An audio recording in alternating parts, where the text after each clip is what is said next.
Capítulo 19. Às vezes, o dragão vence. Em junho de 1982, quando o corpo de uma menina de 16 anos foi encontrado no Rio Gree, nas imediações da cidade de Seattle, ninguém deu muita atenção. O rio, que ligava o Monte Rainier ao estuário de Puget, era um conhecido lixão ilegal e a vítima era uma jovem prostituta. A importância da descoberta só ficou clara para a polícia mais tarde, no verão daquele ano, quando uma mulher foi encontrada morta no rio no dia 12 de agosto e outras 3 foram descobertas 3 dias depois. A idade e a etnia das vítimas variavam, mas todas tinham sido sufocadas. Algumas haviam sido amarradas a pesos em uma aparente tentativa de esconder seus corpos. Todas estavam nuas e, em 2 casos, pequenas pedras foram encontradas dentro da vagina da vítima.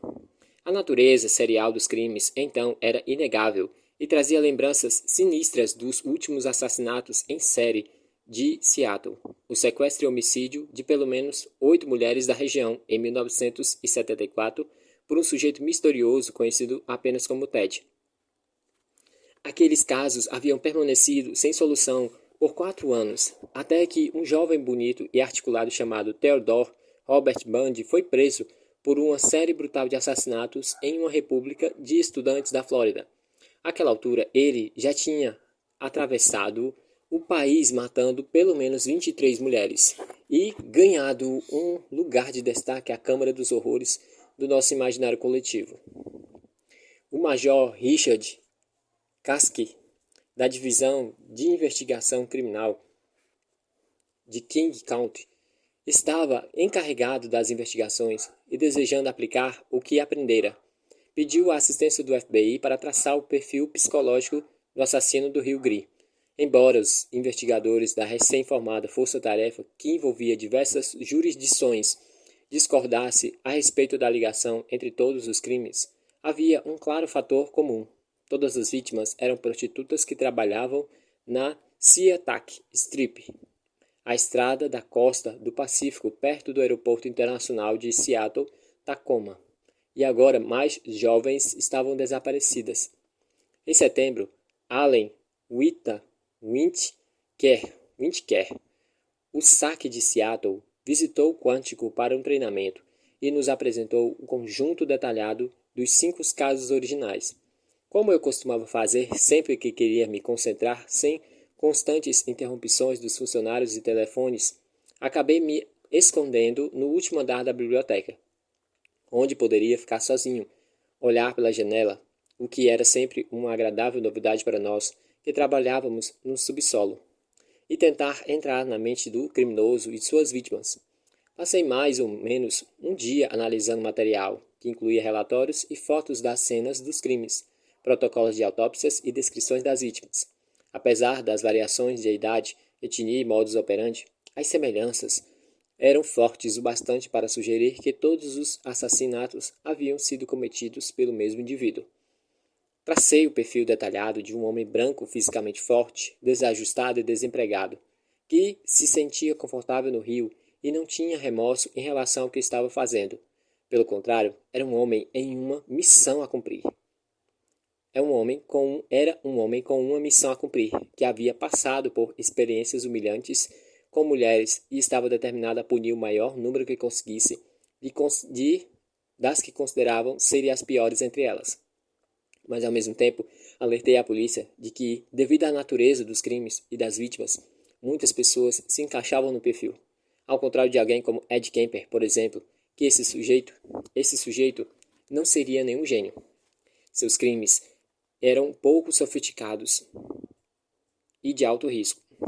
Precisavam concentrar as energias em técnicas proativas que pudessem impedir o sujeito de realizar algum contato com a polícia, Whitaker, esse é o nome do rapaz. Whitaker levou o perfil ao deixar Quantico. Naquele mesmo mês, o corpo de uma jovem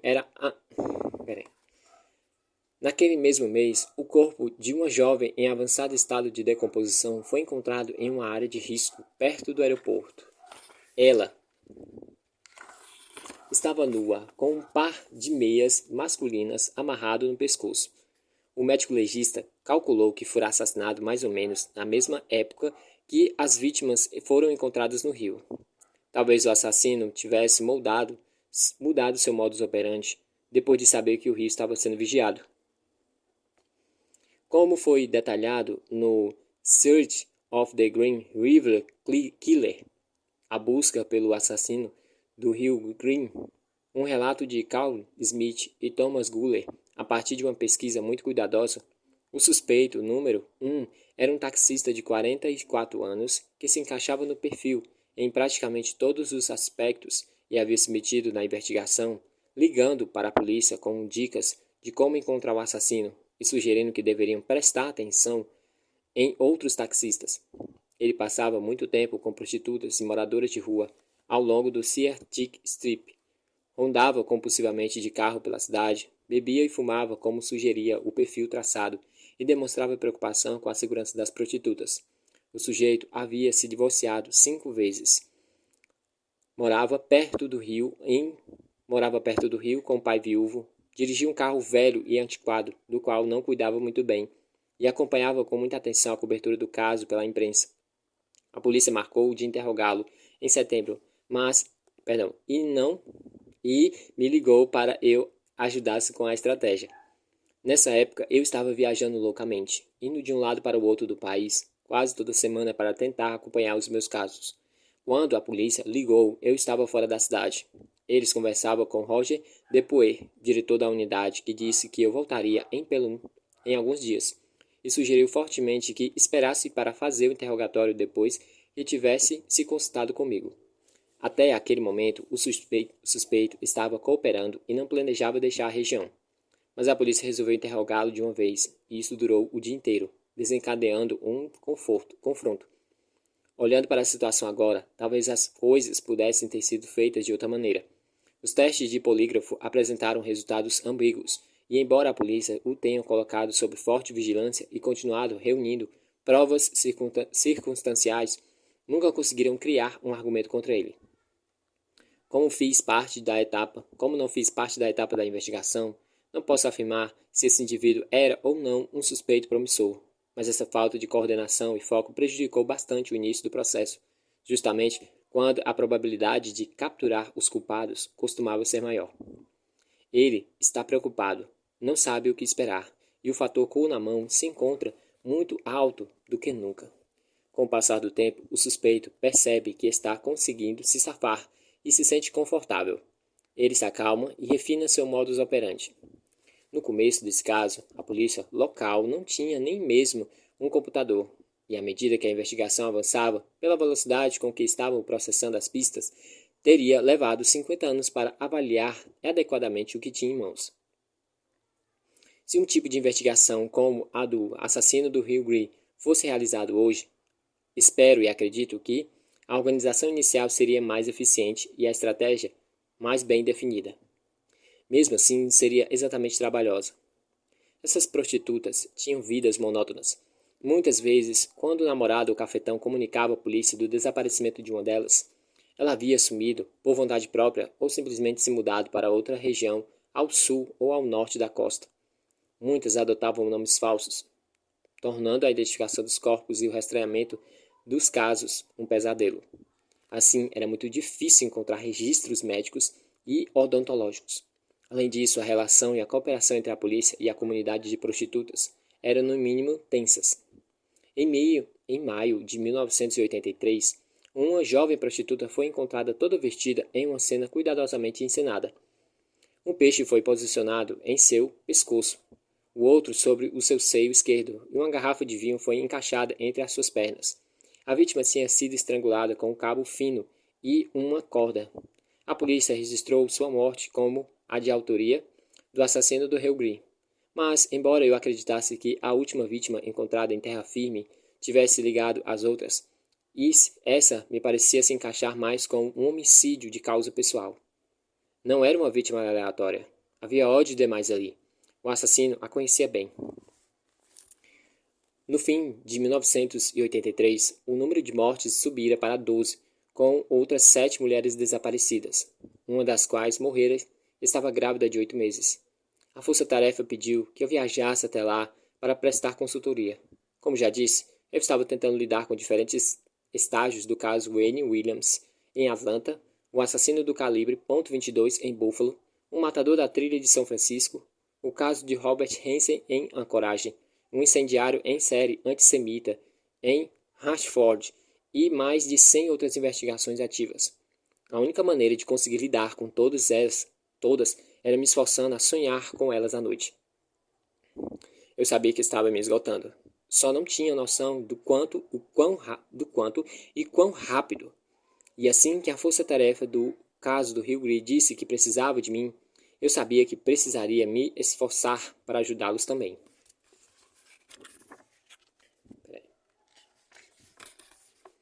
Eu estava confiante de que o meu perfil seria adequado ao assassino, mas sabia também que ele se adequaria muito a outras pessoas, e àquela altura, mais de uma delas poderia estar envolvidas. Quanto mais isso se arrastava, maiores eram as chances de que outros assassinos se envolvessem no caso, fosse como imitadores ou simplesmente pelo tipo de território e de vítimas. O SeaTech Strip era um local muito fácil para um assassino escolher seus alvos. Se a pessoa sente desejo de matar, esse é o melhor tipo de lugar para agir. As prostitutas estavam disponíveis e, como a maioria delas trabalhavam por toda a costa oeste, de Vancouver a São Diego, muitas vezes ninguém notava quando uma desaparecia. Eu acreditava que a utilização de técnicas proativas era mais importante do que nunca. Poderia incluir a realização de assembleias de moradores sobre os assassinatos em escolas rurais, onde fichas de inscrições seriam distribuídas e as placas dos carros presentes seriam anotadas. A ajuda da imprensa para apresentar o investigador como um superpolicial, incitando o assassino a entrar em contato com eles, ou para publicar histórias personificando a mulher grávida, a fim de tentar provocar algum remorso e encorajar o assassino a visitar a cena do crime.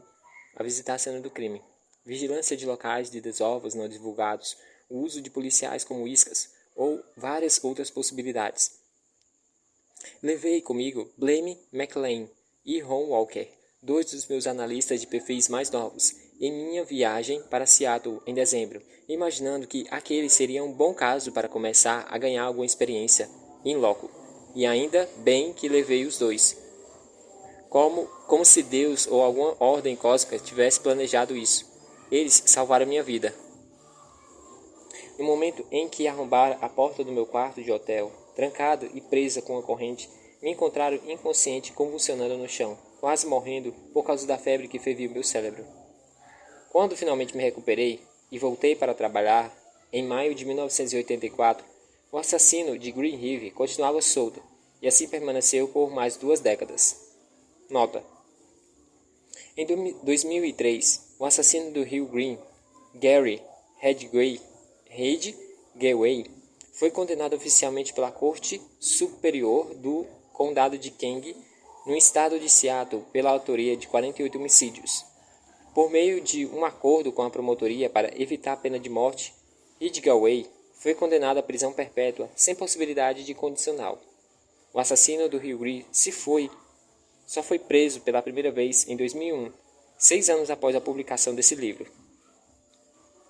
Continuei oferecendo consultas para a força-tarefa, que se tornou uma das maiores buscas a um criminoso na história dos Estados Unidos. À medida que a investigação progrediu e o número de corpos continuou crescendo, fiquei cada vez mais convencido de que aquele era o trabalho de vários assassinos em séries, todos compartilhando características semelhantes, mas agindo sozinho. As polícias de Spokane e Portland me trouxeram pilhas de fichas de prostitutas assassinadas ou desaparecidas, mas não encontrei qualquer conexão clara com os assassinatos ocorridos ao redor de Seattle. A polícia de São Diego também acreditou que outro conjunto de assassinatos em sua cidade estava ligado ao caso. Ao todo, a força-tarefa do Rio Green investigava mais de 50 mortes. Mais de 1.200 possíveis suspeitos haviam sido reduzidos a aproximadamente 80. Eles variavam de namorados, cafetões, das mulheres a um cliente de Portland, de quem uma prostituta havia escapado depois de ameaças de tortura, e incluíram ainda um caçador de Seattle. Em certos momentos, até membros da força policial foram considerados suspeitos, mas nada além disso foi suficiente para solucionar o caso àquela altura. O último grande esforço proativo ocorrera em dezembro de 1988, com um programa televisivo de 2 horas em rede nacional, com o título de Mindhunter Live, Caça ao Suspeito, ao vivo, e apresentado pelo astro de novela Dallas, Patrick Duffy. O programa oferecia um histórico de buscas pelo assassino ou assassinos e vários números de telefones gratuitos para os quais espectadores podiam ligar com pistas e dicas. Viajei para Seattle a fim de participar do espetáculo e treinar a polícia sobre como realizar a triagem das ligações e fazer perguntas breves e pertinentes. Na semana após a exibição do programa, a empresa telefônica calculou que mais de 100 mil pessoas haviam tentado ligar, mas pelo menos 10 mil conseguiram.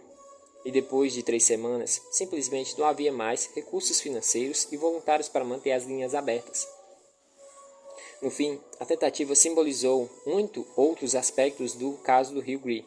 Várias pessoas dedicadas se esforçando ao máximo, sendo contudo pouco ou tarde demais. Durante anos, Greg McCary deixou uma charge presa ao quadro de aviso de seu escritório. Ela mostrava um dragão cuspindo fogo, pisando agressivamente em um cavalheiro prostrado. A legenda dizia apenas: às vezes o dragão vence. Essa é uma realidade pela qual nenhum de nós jamais será capaz de escapar. Nós capturamos todos eles. Não capturamos todos eles. E, como os que de fato capturamos já mataram, estupraram, torturaram, explodiram, queimaram ou aleijaram, nenhum deles é pegue cedo o bastante. Isso é tão verdadeiro hoje em dia quanto era há mais de 100 anos, quando Jack o Estripador tornou-se o primeiro assassino em série a assombrar o imaginário coletivo. Ironicamente, embora a exibição do Manhunt não tenha solucionado o caso do Rio Green, no mesmo ano participei de outro programa em rede nacional, na qual, de fato, determinei, pela análise de perfis, a possível identidade do mais famoso assassino em série da história. O programa foi exibido especialmente no aniversário de 100 anos dos assassinatos cometidos por Jack, o Estripador, em Whitechapel, o que significava que o meu perfil estava apenas um século atrasado para ser útil. Os assassinatos brutais de prostitutas ocorreram nas ruas iluminadas por postos a gás e nas vielas da perigosa e movimentada região de East End, na Londres vitoriana, entre os dias 31 de agosto a 9 de novembro de 1888. Durante esse período, a crueldade dos assassinatos e a mutilação dos corpos só aumentaram. Na manhã do dia 30 de setembro, ele matou 2 mulheres em um intervalo de 1 ou 2 horas, um evento sem precedentes na época. A polícia recebeu diversas cartas debochadas que foram publicadas nos jornais, e aqueles eventos horríveis se tornaram um grande espetáculo midiático. O Estripador nunca fora capturado, e apesar dos enormes esforços de Scotland Yard, sua identidade é até hoje alvo de muita especulação. Como a verdadeira identidade de William Shakespeare, a escolha de suspeitos costuma revelar mais sobre a pessoa que está analisando do que o mistério em si. Embora as possibilidades preferidas e mais fascinantes levantadas ao longo dos anos está a de que o culpado seria o príncipe Alberto Victor, duque de Clarence e neto mais velho da rainha Vitória, que, depois de seu pai, Eduardo, príncipe de Gales, que se tornou o Eduardo VII, após a morte de Vitória em 1901, seria o segundo na linha sucessória do trono. De modo geral, acredita-se que o duque de Clarence teria morrido na grande epidemia da gripe de 1892. Mas muitos teóricos do caso do Estripador acham que, na verdade, ele morreu de sífilis ou possivelmente envenenado pelo médico real para apagar a mácula do escândalo da monarquia. Essa é, com certeza, uma possibilidade intrigante. Entre outros fortes candidatos está Montagem John Druick, um professor de uma escola para garotos que se encaixava nas descrições das testemunhas oculares. O Dr. William Gould, o principal médico real, Aaron Kosmicki, um imigrante polonês pobre que havia sido internado diversas vezes em asilos psiquiátricos da região, e a doutora Roslin Dostra, uma jornalista conhecida por mexer com magia negra. Muito já se falou sobre o fato de que os assassinatos do estripador pararam de repente, levantando as especulações de que ele talvez tivesse se suicidado, de que o Duque de Clarence fizera uma viagem real, de que um dos outros suspeitos poderia ter morrido. Ao analisar o caso, a partir do que sabemos hoje, acho igualmente provável que ele tenha sido preso por um crime menor, como muitos são, e que fora isso que o interrompeu a série de assassinatos. Outra questão seria a extirpação entre si, um dos motivos que levou ao foco de alguém que tivesse treinamento médico foi o nível de extirpação das últimas vítimas. O objetivo do programa A Identidade Secreta de Jack o Estripador, exibido em rede nacional em outubro de 1988, era apresentar todas as evidências disponíveis do caso e depois de pedir que especialistas de várias áreas analisassem quem seria o verdadeiro Jack, solucionando assim o mistério centenário de uma vez por todas. Roy, Rosenwood e eu fomos convidados para participar. E o FBI acreditou que aquela seria uma boa oportunidade para demonstrar o tipo de trabalho que fazíamos, sem comprometer investigações ou julgamentos em andamento. O programa, ao vivo, de 2 horas de duração, foi apresentado pelo autor, escritor e diretor inglês Peter Ustinov, que realmente se envolveu com o ministério à medida que o drama foi se desenrolando. De qualquer exercício desse tipo deve seguir as mesmas regras e restrições de uma investigação normal, ou seja, nosso produto deve estar de acordo com as evidências e os dados que temos para trabalhar. Há 100 anos, as investigações forenses eram primitivas se comparadas a padrões modernos, mas eu acreditava que, com base no que sabia a respeito dos assassinatos do estripador, se um caso como aquele nos fosse apresentado hoje em dia, seria facilmente solucionado, e por isso deveríamos nos arriscar. Quando se faz um trabalho como o nosso, há certo prazer e tranquilidade em saber que o único perigo que podemos correr se estivermos errados é fazer papel de bobo em rede nacional, e não a possibilidade de ter outra vítima inocente morta. Antes que o programa fosse ao ar, tracei o perfil como faria em um caso atual, com o mesmo estilo de cabeçalho. Suspeito, conhecido como Jack o Estripador, série de homicídios, Londres, Inglaterra, 1888. Nacave, homicídio, análise investigativa criminal. A linha onde se vê NCAVC refere-se a uma sigla em inglês para Centro Nacional de Análise de Crimes Violentos, um programa criado em Quantico em 1985 para abranger as unidades de ciência comportamental e de apoio investigativo. O VICAP, ou Banco de Dados Digital do Programa de Apreensão de Criminosos Violentos, e outras equipes e unidades de resposta rápida. Como era uma conduta real, uma vez que eu já tive traçado o perfil, recebemos as possíveis suspeitas.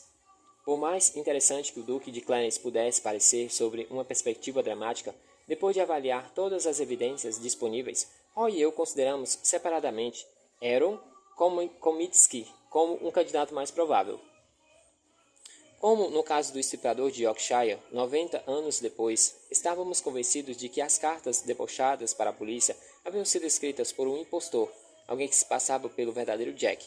O tipo de indivíduo que comete crimes como esses não teria o estilo de personalidade que representaria um desafio público à polícia. As mutilações sugeriam uma pessoa psicologicamente perturbada e sexualmente desajustada, com ódio generativo de mulheres. O tipo de ataque surpresa visto em todos os casos também sugeria um indivíduo pessoal e socialmente inadequado. Não era uma pessoa que se garanta verbalmente. As circunstâncias físicas do crime sugeriam que o culpado era alguém que conseguia se misturar ao meio ao qual estava inserido e não levantava suspeitas nem causava medo às prostitutas. Ele seria uma pessoa calada e solitária, não um açougueiro machão que rondaria pelas ruas à noite e retornaria à cena dos seus crimes. Com certeza a polícia teria interrogado durante a sua investigação. Entre todos os possíveis suspeitos apresentados, Kamatsky se encaixava no perfil muito mais do que qualquer outro. Quanto ao suposto conhecimento médico necessário para a mutilação e a dissecação pós-mortem, aquilo não passava de pura carnificina. E aprendemos a muitos que, para cometer todo tipo de atrocidade que deseja com os corpos, assassinos em série só precisam de um ímpeto. Ed Gein, Ed Kemper, Jeffrey Dahmer, Richard Marquette e muitos outros não foram prejudicados de maneira alguma por sua falta de treinamento médico.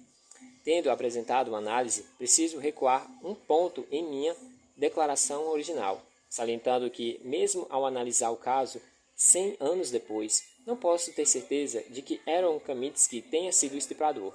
Ele é apenas uma das opções que nos foram oferecidas, mas posso afirmar com bastante certeza que Jack, o estripador, era alguém como Kamatsky. Se essa análise investigativa estivesse ocorrendo hoje em dia, nossas investigações poderiam ajudar a polícia e a Scotland Yard a ajustar o foco e descobrir a identidade do suspeito. Por isso, digo que, pelos padrões atuais, esse caso seria fácil de solucionar. Em algumas investigações, nossos métodos apontam para um tipo de suspeito, que não conseguimos provas o suficientes para a prisão e a condenação. Foi isso que ocorreu no caso do estrangulador BTK em Wichita, Kansas, em meados de 1970. Tudo começou no dia 15 de janeiro de 1974, com o assassinato da família Otero. Joseph Otero, de 38 anos, e sua esposa, Julie, haviam sido atacados e estrangulados com um cordão de uma veneziana. O filho deles, de 9 anos, Joseph II, foi encontrado amarrado em seu quarto com a cabeça coberta por um saco plástico. Josephine, de 11, estava pendurada pelo pescoço em um cano no teto do porão, vestindo apenas uma blusa de moletom e meias. Todas as evidências sugeriam que aquilo não havia sido um ato impulsivo. As linhas telefônicas tinham sido cortadas e o fio fora levado para a cena do crime. 10 meses depois, o editor de um jornal local recebeu uma ligação anônima, direcionando a um livro em uma biblioteca pública. Dentro dele encontrou um bilhete do suspeito, assumindo a autoria dos assassinatos da família Otero, prometendo mais mortes e explicando que meus códigos serão amarre-os, torture-os e mate-os.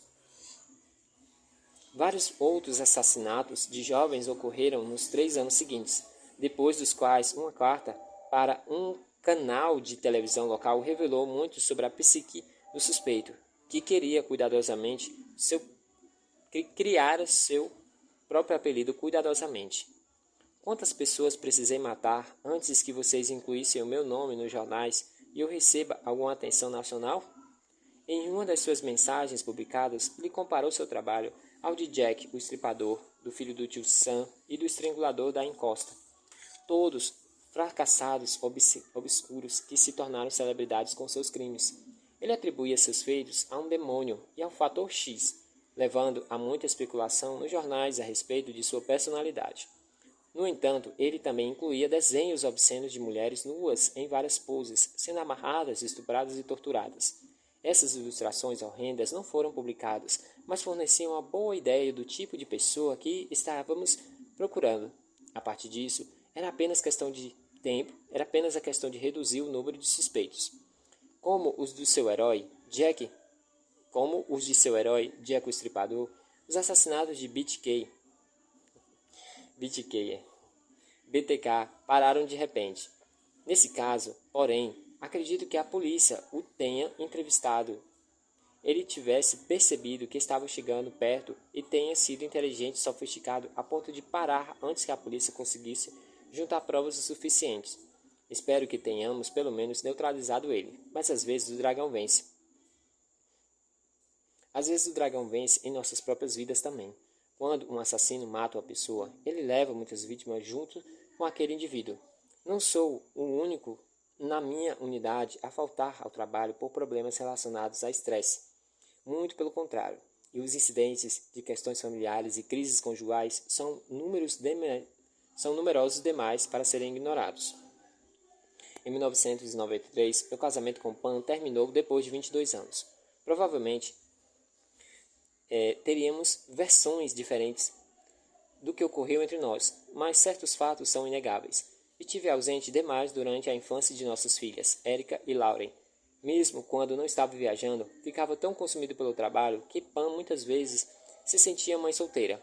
Ela precisava cuidar da casa, pagar as contas, levar as crianças para a escola, reunir-se com os professores e certificar-se de que as meninas tinham feito os deveres de casa, enquanto cuidava da própria carreira como professora. Quando nosso filho, Jed, nasceu em 1987, tínhamos outros analistas de perfil trabalhando conosco e eu não precisava mais viajar tanto. Mas preciso admitir que tenho 3 filhos inteligentes, amorosos, encantadores e maravilhosos. E acho que não os conheci de verdade até me aposentar do FBI. Passei tantos anos estudando sobre vitimologia de crianças mortas que falhei e não aprendi o bastante sobre meus próprios filhos resplendorosamente vivos. Pan me procurava muitas vezes com algum pequeno problema típico envolvendo um dos nossos filhos, como um corte ou arranhão causado por uma queda de bicicleta. Com todo o estresse e a pressão que eu sentia, nós dois nos lembramos das maneiras como eu muitas vezes estourava, descrevendo os corpos mutilados de crianças com as mesmas idades das nossas que eu vira, sem perceber que uma queda de bicicleta era normal e eu não precisava ficar tão irritado com isso. Tentamos não perder nossa sensibilidade por causa de todas as cenas horríveis que vemos, mas acabamos criando certa imunidade a qualquer coisa que não seja tão horrível. Certa vez estava jantando com as crianças enquanto Pan abria um pacote na cozinha. A faca escorregou e ela se cortou gravemente. Quando gritou, todos corremos até a cozinha. Mas assim que notei que o ferimento não representava risco para sua vida ou algum dos seus membros, lembrei-me de começar a achar o padrão de mancha de sangue interessante e a correlacioná-lo a outros padrões que tinha visto em cenas de assassinatos. Comecei a brincar, tentando aliviar a tensão no momento. Comentei que poderíamos ver um padrão diferente todas as vezes que ela movia a mão. E que aquela era uma maneira através das quais conseguíamos descobrir o que aconteceu entre um criminoso e a vítima. Mas acho que eles não encararam a situação com a mesma casualidade. Tentamos desenvolver mecanismos de defesa para lidar com o que vemos no trabalho, mas podemos acabar parecendo uns filhos da puta mas podemos facilmente acabar parecendo uns filhos da puta frios e distantes. Desde que sua família esteja intacta e seu casamento esteja firme, você acaba conseguindo lidar com boa parte do que é obrigatório a encarar no trabalho. Mas, quando há uma fraqueza em casa, muitos estressores podem piorar os problemas, assim como acontece com as pessoas que perseguimos. Pan e eu acabamos tendo grupos de amigos diferentes. Eu não conseguia conversar sobre meu trabalho em círculo de amigos dela, então precisava me cercar de pessoas como eu. E, quando socializava fora dos círculos do FBI e da polícia, muitas vezes ficava entediado com o tipo de preocupação corriqueira que era discutido. Por mais frio que isso possa parecer, quando você passa os dias entrando na mente de assassinos, o local onde o vizinho coloca a lata de lixo ou a cor que pinta a cerca simplesmente não são assuntos interessantes. No entanto, fico feliz em dizer que, depois de um período no qual ambos passamos por um turbilhão emocional, hoje somos bons amigos. Nossos filhos foram morar comigo, mas Pan e eu passamos boa parte do tempo juntos, tendo assumido papéis iguais na criação deles. Partindo de uma posição solitária no começo dos anos 1980, quando a equipe de análise de perfis do FBI se resumia a mim, às vezes auxiliado por Roy Rosewood, Bill Hagnier e outros, a unidade hoje cresceu e incluiu mais 10 agentes. Isso não é suficiente para lidar com o volume de casos que nos é apresentado, mas provavelmente somos tão grandes quanto podemos ser sem perder o contato pessoal uns com os outros e com os departamentos locais, o que se tornou uma marca dos nossos próprios modus operandi. Muitos dos chefes da polícia e detetives que ligam para a nossa unidade nos conheceram primeiro nas aulas da Academia Nacional. O xerife Jim Metz entrou em contato comigo para ajudá-lo a encontrar o assassino de Sherry Smith e Deborah Helmick, e o capitão Lady Johnson ligou para Greg McCary pedindo que o ajudasse a determinar quem estava matando as prostitutas em Rochester, porque ambos haviam se formado na academia. Em meados dos anos 1980, a unidade de ciência comportamental foi dividida entre a unidade de instrução e pesquisa em ciência comportamental e o grupo no qual eu trabalhava como gerente do programa de análise de perfis de personalidades criminosas, a unidade de apoio investigativo em ciências comportamental. As duas outras divisões principais, além da minha, na área de apoio investigativo, eram o VCAP, que Jim Wright havia assumido depois da saída de Bob Hessler, e os serviços de engenharia. Roger Dupuy era o diretor de instrução e pesquisa, e Alan Fumaça Burgess era o diretor de apoio investigativo. Ele não é parente de Anna Burgess, mas o marido dela, Allen Burgess, foi um dos coautores do nosso manual de classificação criminal. Entendeu? Por mais que meu trabalho tivesse sido exigente e desafiador, eu havia construído uma carreira respeitada e satisfatória. Felizmente conseguia evitar a etapa que quase todos que querem subir em uma organização precisam encarar: a administração. Tudo isso mudou na primavera de 1990. Realizamos uma reunião na unidade quando Alan Burgess anunciou que estava se aposentando de seu cargo como diretor. Mais tarde, o novo diretor assistente adjunto, Dave Crow, que fora supervisor do meu esquadrão em Milwaukee, e meu colega na equipe da SWAT, me convidou em seu escritório e perguntou quais eram os meus planos. Eu disse que estava tão cansado de saco cheio de tudo que pensava em me candidatar para um trabalho burocrático na área de crimes violentos no centro da cidade, onde poderia encarar minha carreira. Você não quer fazer isso, argumentou Crow. Você vai se perder lá. Pode contribuir muito como diretor de uma unidade. Não sei se vou querer ser diretor, respondi. Eu já havia realizado boa parte das funções do diretor da unidade e atuando como uma memória institucional simplesmente porque trabalhava na agência havia muito tempo, mas naquela altura da carreira não queria ficar preso em um cargo administrativo. Burgess era um excelente administrador especializado em lidar com a interferência para que pudéssemos realizar nosso trabalho de maneira eficaz. Quero que você seja o diretor, anunciou Cor. Ele tem um jeitinho dinâmico, direto e agressivo. Eu disse que queria continuar cuidando de casos, estratégias de julgamentos, testemunhas de tribunal e palestras públicas. Eu acreditava que fazia isso bem. Cor me assegurou que eu poderia permanecer fazendo essas coisas e me nomeou para o cargo. Como já repeti muitas vezes, meu primeiro ato como diretor da unidade foi me livrar daquela grande baboseira atrelada à ciência comportamental, tirando o termo de nosso nome e rebatizando simplesmente como Unidade de Apoio Investigativo. Eu queria passar uma mensagem clara para os nossos clientes da polícia e o resto do FBI a respeito do que fazíamos ou não. Com a ajuda e o apoio de Roberta Bailey, nossa diretora de recursos humanos, consegui aumentar a equipe do VCAP de 4 para 16. O resto da unidade também cresceu, e logo alcançamos um total de cerca de 40 pessoas. Para aliviar um pouco o peso administrativo, criado pelo novo tamanho da equipe, instituí um programa de administração regional para agentes individuais serem responsáveis por determinadas regiões do país. Eu acreditava que todas essas pessoas mereciam ser GS-14S, mas o escritório central só aceitou nos oferecer 4 ou 5 vagas de nível 14.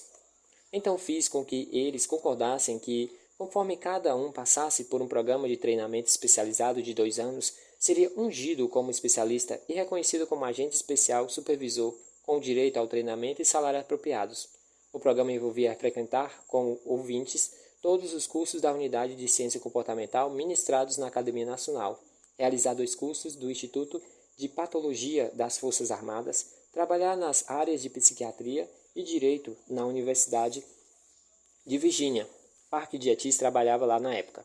Comparecer à escola de interrogatório de John Hader, estudar investigações de mortes com o escritório do médico legista de Baltimore, rodar de carro com unidades policiais do Departamento de Polícia de Nova York e traçar perfis sobre a tutela de um dos gerentes regionais.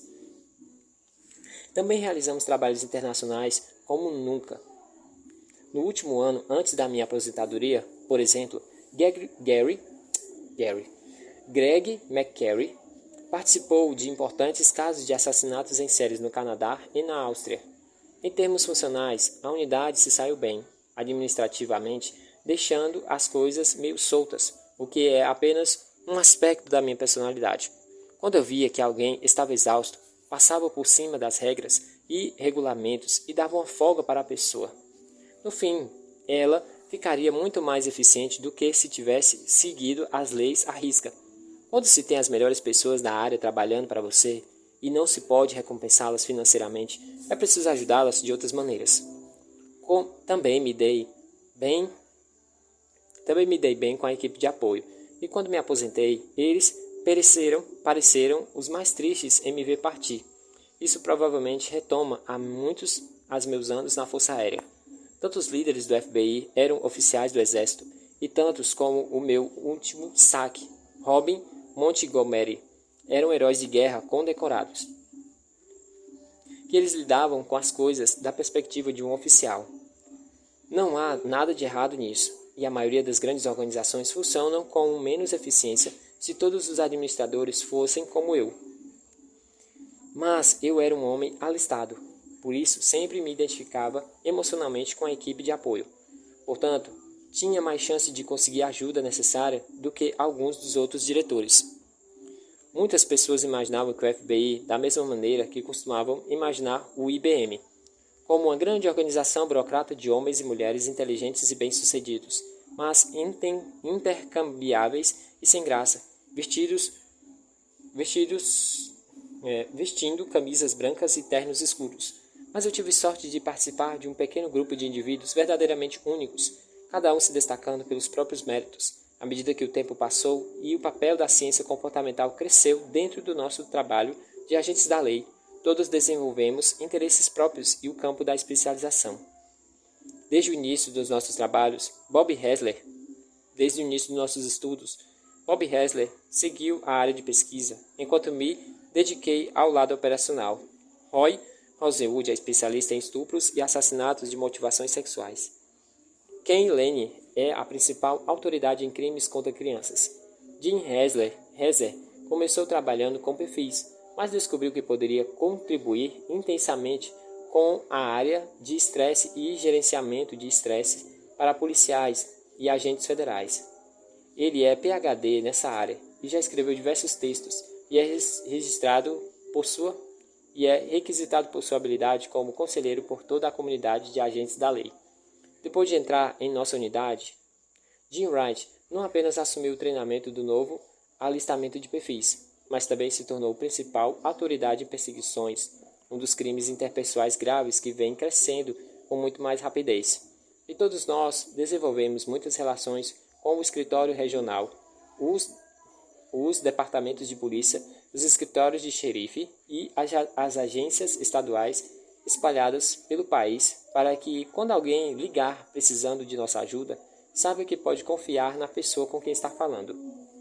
Às vezes é assustador para as pessoas novas na unidade tentar se misturar a todas essas estrelas, especialmente depois do lançamento do filme O Silêncio dos Inocentes, que gerou um interesse nacional enorme em nosso ofício. Mas tentamos assegurá-las de que o motivo pelo qual fomos selecionados é que acreditamos que têm o necessário para se tornarem membros integrais e de mesmo nível dentro da equipe. Todas elas vêm de bons históricos investigativos e, uma vez que começam a trabalhar conosco, passam por 2 anos inteiros de treinamento prático. Além disso, precisamos levar em conta a inteligência, intuição, empenho, integridade e autoconfiança, além de uma capacidade de ouvir e avaliar os pontos de vista dos outros. Para mim, uma das coisas que tornou a Academia do FBI uma das melhores instituições desse tipo no mundo é o fato de que ela ser feita de indivíduos, cada um seguindo seus próprios interesses e talentos em prol de um interesse comum. Cada uma dessas pessoas encoraja a mesma quantidade dos outros. Espero e acredito que o sistema de apoio mútuo que construímos na unidade sobreviva à medida que nós, da primeira geração, nos aposentamos. Em meu jantar de aposentadoria em Quantico, em junho de 1995, muitas pessoas tinham coisas legais para falar a meu respeito, o que considerei uma lição de humildade e achei extremamente comovente. Para falar a verdade, eu estava preparado para ser descascado e imaginei que toda a minha equipe usaria essa última chance oficial para colocar fora tudo que estavam guardando sobre mim. Encontrei Jude Rai no banheiro masculino depois, e ele já estava expressando arrependimento por ter guardado suas ofensas. Mas após eles desperdiçarem a oportunidade que tiveram, quando foi a minha vez de falar, não senti qualquer obrigação em me conter e dei todas as respostas sarcásticas com os quais havia me armado contra o que esperava ouvir. Eu não tinha nenhuma sabedoria, em especial ou conselho sério para compartilhar com eles naquela noite. Só esperava os ter influenciado em alguma maneira com o exemplo que tentei dar. Desde a aposentadoria, já voltei para Quantico algumas vezes para dar aulas e prestar consultoria, e meus colegas sabem que estou sempre disponível. Continuo dando palestras e falando sobre o meu trabalho, como sempre fiz, oferecendo minha perspectiva a partir da minha experiência de 25 anos, de imersão na mente dos assassinos. Apesar de ter me aposentado do FBI, acho que nunca conseguia deixar realmente de fazer aquilo que eu fui treinado. Infelizmente, nossa indústria está sempre em crescimento e nunca deixamos de ter clientes. As pessoas costumam me perguntar o que pode ser feito a respeito dos terríveis números de crimes violentos.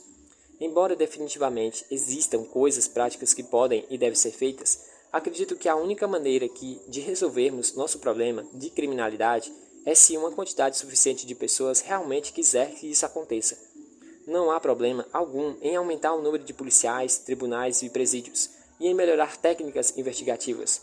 Mas o único jeito de reduzir a criminalidade é se todos nós pararmos de aceitar e tolerar isso dentro de nossas famílias, entre os nossos amigos e conhecidos. Essa é uma lição que devemos aprender em outros países com taxas muito mais baixas do que as nossas. Na minha opinião, só esse tipo de solução de base tem poder de ser eficaz. O crime é um problema moral. Só pode ser solucionado em nível moral. Durante todos os meus anos de pesquisa, lidando com criminosos violentos, nunca me deparei com um que tivesse o que eu consideraria um histórico bom, uma família funcional e solidária. Acredito que a maioria dos criminosos violentos é responsável por seus atos, pelas escolhas que fez, e deve encarar as consequências. É ridículo afirmar que alguém não compreende a seriedade de seus atos porque tem apenas 14 ou 15 anos. Aos 8 anos, meu filho Jed já entendia havia muito tempo o que era certo e o que era errado. Meus 25 anos de observação também me provaram que criminosos são mais criados do que nascidos assim, o que significa que, em algum momento da vida, alguém que exerceu uma influência negativa muito forte poderia ter exercido uma influência positiva muito forte. Portanto, o que acredito ser verdade é que, além de muito mais de dinheiro, policiamento e presídios, o que mais precisamos é de amor. Não estou sendo simplista, isso faz parte do cerne da questão. Certa vez fui convidado para dar uma palestra na unidade nova-iorquina de Mystery Rings of America. Teve um bom público, que me recebeu de maneira calorosa e cordial. Aqueles homens e mulheres que ganhavam a vida escrevendo histórias sobre assassinatos e violência estavam bastante interessados em ouvir alguém que tinha trabalhado em milhares de casos reais. Na verdade, desde Thomas Harris e O Silêncio dos Inocentes, escritores, jornalistas e cineastas vivem nos procurando para descobrir a história real por trás dos casos. Entretanto, logo notei, ao relatar os detalhes de alguns dos meus casos mais interessantes e perturbadores, que muitas pessoas da plateia estavam se distraindo e deixando de prestar atenção. Elas estavam ficando realmente enojadas ao ouvir as coisas que eu e minha equipe víamos todos os dias. Percebi que não queria escrever sobre isso da maneira como era de verdade. Não vejo problema nenhum nisso. Cada um de nós tem sua própria clientela. O dragão nem sempre vence, e estamos fazendo o possível para garantir que vença cada vez menos. Mas o mal que ele representa, a coisa contra o qual lutei durante toda a minha carreira, não vai embora, e alguém precisa contar a história real. Isso foi o que tentei fazer, e a partir do que eu mesmo vivi.